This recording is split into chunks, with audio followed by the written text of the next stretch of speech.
So here we have this blackboard paint. Now in just a second I'm going to show you guys how to use this, but first let me give you some important details. Alright, so there's a bunch of different color options and 2 different sizes you can choose for this, but this is the 8.5 ounce can in the color black. This little can will cover up to 32 square foot, which is about 3.75 square foot per ounce. You can apply it with a brush or a roller. It takes 8 hours to dry and it's water based, so it's really easy to clean up. And you can put this on pretty much anything, glass, metal, wood, etc. Or even an old chalkboard that you want to make new again. But anyway, let me open this up and show you what it looks like and show you how it works. You can open this like pretty much any other can of paint. First you got to pop these clips up, then you can use a screwdriver, a pair of pliers, one of those little paint can openers, or just whatever you can find to pry it open. Now you're going to want to stir it up really well, and then grab the piece you're going to apply it to. In my case, it's this scrap piece of hardboard, and I'm going to be using this 2-inch brush because this piece is so small. Then just start brushing or rolling it on. This stuff is pretty thin. It's more like the consistency of stain rather than paint. Here's the first coat done. Now we can let it sit here for about 2 hours and then come back and put a second coat on. And if you plan on reusing the brush, make sure to go wash it off. It's been about an hour and a half now and this stuff is dry to the touch, so let me go ahead and put a second coat on.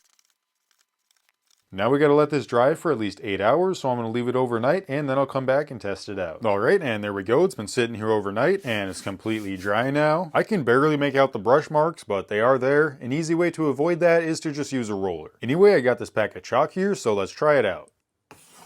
It works pretty well, just like any other chalkboard I've used. Looks pretty good. And yeah, it works pretty well. Now let's see how easy it is to erase. I can still see some very faint squiggly lines, so let's try a wet paper towel. And that's much better. So yeah, this stuff seems to work pretty well. You can put it on a bunch of different materials, and it's really easy to apply.